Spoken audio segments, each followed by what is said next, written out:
사도행전 9장 말씀입니다. 사울은 여전히 주님의 제자들을 죽이겠다는 생각으로 그들을 위협하고 있었습니다. 그는 대제사장에게 가서 다마스커스의 여러 회당에 보내는 편지를 써달라고 했습니다. 남자든 여자든 그 도를 따르는 사람이 있으면 닥치는 대로 붙잡아서 예루살렘으로 끌고 오려는 것이 그의 생각이었습니다. 사울이 길을 떠나 다마스커스 가까이에 이르렀을 때였습니다. 갑자기 하늘로부터 밝은 빛이 사울을 둘러 비췄습니다. 사울은 땅에 엎드렸습니다. 그때 사울아, 사울아, 내가 왜 나를 박해하느냐 하는 소리가 뚜렷이 들렸습니다. 사울은 주님은 누구십니까? 라고 물었습니다. 나는 내가 박해하는 예수다. 일어나 성으로 들어가거라. 내가 해야 할 일을 일러줄 사람이 있을 것이다. 라는 목소리가 들렸습니다. 사울과 함께 길을 가던 사람들은 무슨 소리가 나는 것 같은데 아무것도 보이지 않으므로 깜짝 놀라 말도 못하고 가만히 서 있었습니다. 사울은 땅에서 일어나 눈을 떴으나 아무것도 볼 수 없었습니다. 그래서 사울과 함께 있던 사람들이 그의 손을 잡고 다마스커스로 데려갔습니다. 사울은 3일 동안 앞을 보지 못했으며 먹지도 마시지도 않았습니다. 다마스커스에 아나니아라는 어떤 제자가 살고 있었습니다. 주님께서 환상 중에 아나니아야 하고 부르셨습니다. 아나니아는 주님, 제가 여기 있습니다. 라고 대답했습니다. 주님께서 아나니아에게 말씀하셨습니다. 일어나 곧은 길이라고 하는 거리로 가거라. 그리고 유다의 집에서 사울이라는 5 사람을 찾아라. 그가 지금 거기서 기도하고 있다. 그가 환상 속에서 아나니아라는 사람이 찾아와 자신에게 손을 얹어 시력을 회복시켜주는 것을 보았다. 아나니아가 대답했습니다. 주님, 제가 많은 사람들에게서 그 사람에 관한 소문을 들었는데 그가 예루살렘에 있는 주님의 성도들에게 많은 해를 입혔다고 합니다. 그리고 그 사람은 대제사장들에게서 주님의 이름을 믿는 모든 사람들을 잡아갈 수 있는 권한을 받아가지고 이곳에 왔다고 합니다. 그러나 주님께서 아나니아에게 말씀하셨습니다. 가거라. 그는 이방 사람들과 여러 왕들과 이스라엘 백성 앞에서 나의 이름을 전하도록 선택된 나의 도구이다. 그가 내 이름을 위해 얼마나 많은 고난을 당해야 할지를 내가 그에게 보여주겠다. 아나니아는 그곳을 떠나 사울이 있는 집으로 가서 사울에게 손을 얹고 말했습니다. 사울 형제여, 그대가 이리로 오는 길에 나타나셨던 주 예수님께서 나를 보내셨습니다. 예수님께서 나를 보내신 것은 그대의 시력을 다시 회복하고 성령으로 충만하게 하려는 것입니다.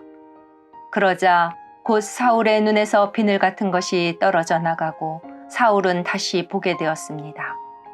사울은 일어나 세례를 받았습니다. 그는 음식을 먹고 기운을 되찾았습니다. 사울은 며칠 동안 다마스커스에 있는 제자들과 함께 지냈습니다. 그는 곧바로 회당에서 예수님은 하나님의 아들이다 라고 선포하기 시작했습니다. 사울의 설교를 들은 사람들은 놀라서 물었습니다. 이 사람은 예루살렘에서 예수님을 믿던 사람들을 닥치는 대로 죽이던 사람이 아닙니까? 그가 이곳에 온 것도 제자들을 붙잡아서 대제사장들에게 넘겨주려는 것이 아니었습니까? 그러나 사울은 더욱 힘을 얻어 예수님이 그리스도인 것을 증명하므로 다마스커스에 사는 유대인들은 당황스러워했습니다. 여러 날이 지난 뒤 유대인들은 사울을 죽이기로 모의하였습니다. 그러나 사울은 그들의 계획을 알게 되었습니다. 그들은 사울을 죽이려고 밤낮으로 성문을 철저히 지켰습니다. 어느 날 밤 사울의 제자들이 광주리에 사울을 담아 성벽에 난 구멍을 통해 그를 성 밖으로 달아내렸습니다. 사울은 예루살렘으로 가서 그곳의 제자들과 어울리려 했으나 그들은 사울이 제자가 되었다는 사실을 믿지 못하고 모두 사울을 두려워했습니다. 하지만 바나바는 사울을 데리고 사도들에게로 갔습니다. 바나바는 사도들에게 사울이 길에서 주님을 본 것과 주님께서 사울에게 하신 말씀과 사울이 다마스커스에서 담대하게 예수님의 이름을 전한 일을 이야기해 주었습니다. 이렇게 해서 사울은 제자들과 함께 지내게 되었습니다. 그는 예루살렘을 자유롭게 다니면서 주 예수님의 이름을 담대하게 전했습니다. 사울은 그리스 말을 하는 유대인들과 이야기도 하고 논쟁을 벌이기도 하였으나 그들은 사울을 죽이려고 했습니다. 형제들이 이 사실을 알고 사울을 가이사라로 데려갔다가 다시 다소로 보냈습니다. 그러는 동안 유대와 갈릴리와 사마리아에 있는 교회들이 평화를 되찾았으며 터전을 든든하게 잡았습니다. 교회는 주님을 두려워하며 성령의 위로를 받아 믿는 사람들의 수가 점점 늘어났습니다. 베드로가 여러 지방을 두루 다니다가 루따에 사는 성도들에게까지 가게 되었습니다. 거기서 베드로는 에니아라는 사람을 만났습니다. 에니아는 중풍에 걸려 8년 동안 일어나지 못하고 누워 지내던 사람이었습니다. 베드로가 그에게 에니아여, 예수 그리스도께서 그대를 고쳐주실 거요. 일어나 자리를 정돈하십시오. 라고 말했습니다.